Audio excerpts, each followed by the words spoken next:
स्वागत है आपका हमारे YouTube चैनल पर। अगर आप हमारे चैनल पर नए हो तो चैनल को सब्सक्राइब करें और वीडियो को लाइक करें। आज हम यूपी लेखपाल special 2026 one liner MCQs most important questions पढ़ेंगे, इसलिए इस वीडियो को पूरा देखना। हाँ, बिल्कुल। पहली स्लाइड का हेडलाइन है उत्तर प्रदेश राजस्व परिषद का बुनियादी ढांचा। हाँ, और इसमें पहला प्रश्न है कि इसकी स्थापना कब और कहाँ हुई। तो इसका उत्तर है 1831 में प्रयागराज में। राइट। और दूसरा प्रश्न है कि इसका प्रशासनिक मुख्यालय कहाँ है, तो वो लखनऊ में है। और तीसरा पॉइंट जो अक्सर छात्रों को कंफ्यूज करता है वो है न्यायिक मुख्यालय जो कि प्रयागराज में है। हाँ, तो मतलब प्रशासनिक लखनऊ में और न्यायिक प्रयागराज में, ये काफी इम्पोर्टेंट है। एकदम सही। मैं दर्शकों से कहूंगा कि इस पर खास ध्यान दें। और चौथा प्रश्न है भू अभिलेखों का रखरखाव कौन करता है, जो जिलाधिकारी यानी DM करते हैं। और इस स्लाइड का पांचवा और आखिरी प्रश्न है कि लेखपाल के कार्यों का मैनुअल कौन सा है, तो वो है लैंड रिकॉर्ड मैनुअल। बिल्कुल, ये पांचों पॉइंट्स एग्जाम्स के लिए इंपॉर्टेंट है, खासकर वो मुख्यालय वाला सवाल। हाँ जी, चलो अब अगली स्लाइड देखते हैं जिसमें अगले 5 महत्वपूर्ण प्रश्न हैं। तो ये दूसरी स्लाइड है महत्वपूर्ण भूमि अभिलेख और न्यायालय के बारे में। इसमें छठा प्रश्न है कि मालगुजारी की सबसे बड़ी अदालत कौन सी है, और इसका उत्तर है राजस्व परिषद। राइट। और सातवां प्रश्न है गांव के खेत का नक्शा उसे क्या कहते हैं, तो वो शजरा कहलाता है। शजरा, हाँ। और 8वां पॉइंट है खसरा और खतौनी का सम्मिलित रूप जो अधिकार अभिलेख कहलाता है। बिल्कुल। अब 9वां प्रश्न बहुत ही ज्यादा इंपॉर्टेंट है कि खसरा के खाने या कॉलम्स कितने होते हैं। तो इसका जवाब है 21। हालांकि नए डिजिटल प्रारूप में कुछ बदलाव संभव है। हाँ। और 10वां प्रश्न है खतौनी के खाने जो कि 13 होते हैं। राइट।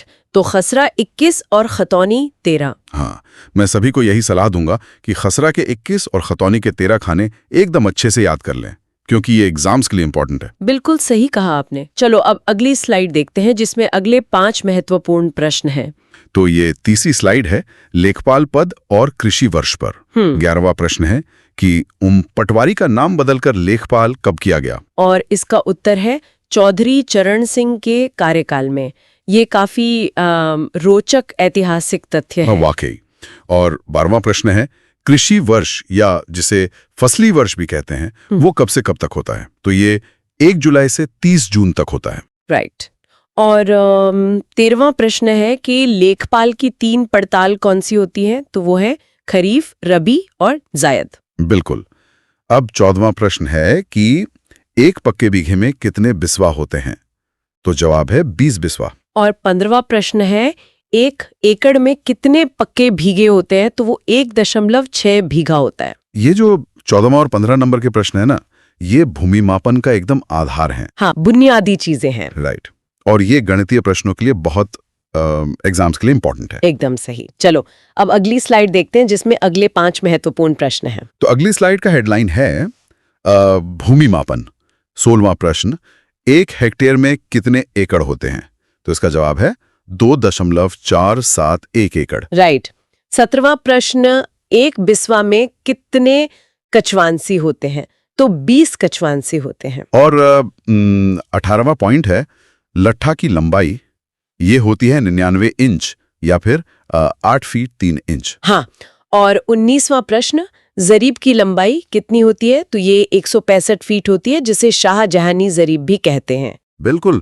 और 20वां प्रश्न है यूपी मातृभूमि योजना का उद्देश्य क्या है, तो ये है प्रवासियों को गांव में विकास का अवसर देना। अच्छा, तो इसमें जो लट्ठा और जरीब की लंबाई है वो काफी सटीक आंकड़े हैं। हाँ, मेरी सभी दर्शकों को यही सलाह है कि वो जरीब 165 फीट और लट्ठा 99 इंच को एकदम रट लें, क्योंकि सारे गणितीय प्रश्न यहीं से बनते हैं और ये एग्जाम्स के लिए इम्पोर्टेंट है। हाँ जी, बिल्कुल। चलो अब अगली स्लाइड देखते हैं जिसमें अगले 5 महत्वपूर्ण प्रश्न हैं। तो ये 5वीं स्लाइड है ग्राम्य विकास एवं महत्वपूर्ण योजनाओं पर। 21वां प्रश्न है कि स्वामित्व योजना क्या है, तो ये मालिकाना हक यानी प्रॉपर्टी कार्ड देने के लिए है। राइट। और 22वां प्रश्न चकबंदी योजना कब लागू हुई, तो ये 1954 में मुजफ्फरनगर और सुल्तानपुर से शुरू हुई थी। हाँ। और 23वां प्रश्न है पंचायती राज अधिनियम कब का है, तो ये 1947 का है। 24वां पॉइंट है पंचायतों में महिलाओं का आरक्षण जो कि 33% या 1/3 भाग है। और 25वां प्रश्न, ग्राम सभा सदस्य की न्यूनतम आयु कितनी होती है? तो वो 18 वर्ष है। यहाँ मैं हाईलाइट करना चाहूंगी कि वो जो 1954 की चकबंदी योजना है ना, हाँ, मुजफ्फरनगर और सुल्तानपुर वाले जिले। राइट, वो परीक्षा के लिए एकदम सुपर इम्पोर्टेंट है। बिल्कुल, वो काफी बार पूछा जाता है। चलो अब अगली स्लाइड देखते हैं जिसमें अगले 5 महत्वपूर्ण प्रश्न हैं। ये स्लाइड पंचायत, आयु सीमा और यूपी मिशन पर है। तो 26वां प्रश्न है, ग्राम प्रधान बनने की न्यूनतम आयु क्या है? इसका जवाब है 21 वर्ष। राइट, और अभी हमने पढ़ा था ग्राम सभा सदस्य के लिए 18 वर्ष, तो ये दोनों में थोड़ा अंतर है। हाँ बिल्कुल, मैं चाहूंगा कि दर्शक ग्राम सभा सदस्य 18 वर्ष और ग्राम प्रधान 21 वर्ष की आयु के बीच का अंतर एकदम स्पष्ट रखें, ताकि परीक्षा में कोई गलती ना हो। ये एग्जाम्स के लिए इंपॉर्टेंट है। एकदम सही। 27वां प्रश्न है, मिशन शक्ति का वर्तमान चरण कौन सा है? तो ये चरण 5.0 है। और 28वां प्रश्न, थारू जनजाति संग्रहालय कहाँ है? तो ये बलरामपुर में है। बिल्कुल। 29वां प्रश्न, मुख्यमंत्री अभ्युदय योजना किससे संबंधित है? तो ये मुफ्त कोचिंग से जुड़ी है। और 30वां प्रश्न है, उत्तर प्रदेश का सबसे पूर्वी जिला कौन सा है? तो वो बलिया है। बहुत बढ़िया।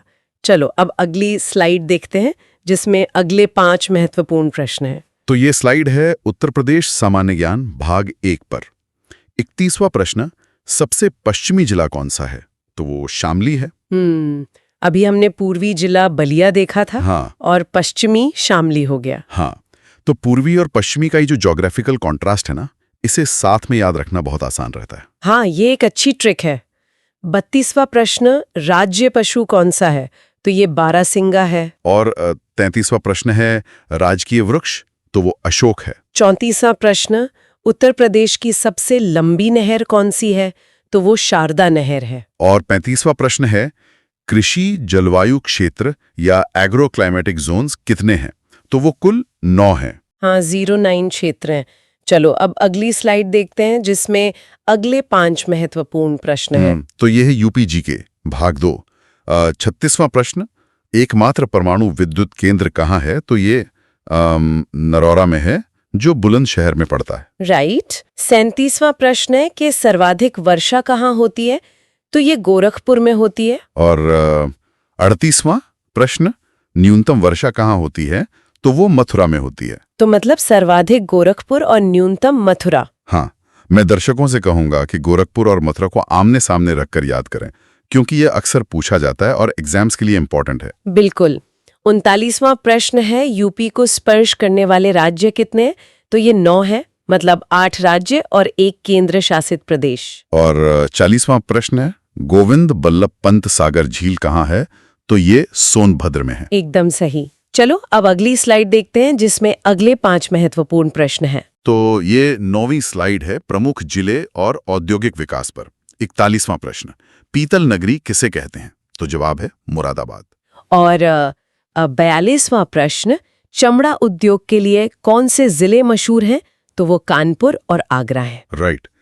43वां प्रश्न, उत्तर प्रदेश का मैनचेस्टर किसे कहा जाता है? तो ये कानपुर को कहा जाता है। देखो, यहाँ कानपुर का 2 बार उल्लेख हुआ है, चमड़ा उद्योग और मैनचेस्टर के लिए। हाँ, ये इस जिले की औद्योगिक अहमियत को बहुत अच्छे से दर्शाता है। हाँ बिल्कुल। 44वां प्रश्न है, पहला IT सिटी कहाँ है? तो ये लखनऊ में है। और 45वां प्रश्न, बुंदेलखंड एक्सप्रेसवे की लंबाई कितनी है? तो वो 296 किलोमीटर है। चलो अब अगली स्लाइड देखते हैं जो हमारी आज की आखिरी स्लाइड है और इसमें अगले 5 महत्वपूर्ण प्रश्न हैं। तो ये आखिरी स्लाइड है राजस्व विभाग के कार्य और प्रशासन पर। 46वां प्रश्न है, तहसीलदार का प्रमुख कार्य क्या है? तो वो है राजस्व वसूलना और विवाद निपटारा। राइट। 47वां प्रश्न, दाखिल खारिज या म्यूटेशन कब होता है? तो ये भूमि के स्वामित्व में परिवर्तन होने पर होता है। 48वां प्रश्न, किसान बही योजना कब शुरू हुई? तो ये 1992 में शुरू हुई। और 49वां प्रश्न है कि कृषि जोत का सबसे छोटा हिस्सा क्या कहलाता है? तो वो गाटा संख्या है। और हमारा 50वां और आखिरी प्रश्न है कि जिला स्तर पर शांति व्यवस्था कौन बनाए रखता है, तो वो जिलाधिकारी यानी डीएम होते हैं। बिल्कुल। यहाँ मैं पहली स्लाइड के चौथे प्रश्न और इस अंतिम प्रश्न को आपस में जोड़ना चाहूंगा। अच्छा, कैसे? भू अभिलेख और शांति व्यवस्था दोनों ही डीएम के पास हैं, जो ये साफ बताता है कि जिलाधिकारी की भूमिका इस पूरे प्रशासन का एकदम केंद्र बिंदु है। एकदम सही विश्लेषण किया आपने। तो इसी के साथ हमारे आज के सभी 51 लाइनर MCQs पूरे हो गए हैं। ये सारे पॉइंट्स परीक्षा के लिए अत्यधिक महत्वपूर्ण हैं और एकदम सीधे स्रोत से लिए गए हैं। हाँ, और अगर आप सभी दर्शकों को हमारा ये फास्ट और टू द पॉइंट वीडियो पसंद आया हो तो लाइक जरूर करें और चैनल को सब्सक्राइब करना ना भूलें। बिल्कुल। जाते जाते मैं सभी सुनने वालों के लिए एक सोचने वाली बात छोड़ना चाहूंगा। जी बताइए। आज हमने 1831 में बनी राजस्व परिषद से लेकर 21 कॉलम के डिजिटल खसरा तक का सफर देखा।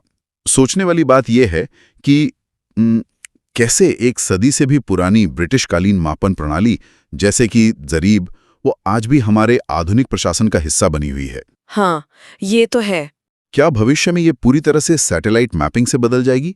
आप सभी इस पर जरूर विचार करें।